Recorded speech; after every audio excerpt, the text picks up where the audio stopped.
This is our everyday carry box that we keep with our bug out bag in our truck. This is a Harbor Freight box. We have the Hellcats, magazines. This is the Taurus 692 6.5 inch barrel. It shoots 9mm, 357 Magnum, and 38 Special. This is the 3-inch barrel. Does the same thing. These are the cylinders, and takes moon clips when it's 9mm. There's some extra ammo. But this is our Harbor Freight box that we cut out. I got some more magazines, I just haven't put them in it yet.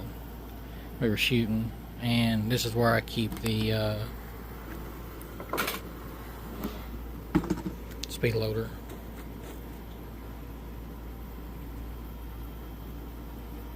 But this is our Harbor Freight box. The Apache 3800. Tell us what you think.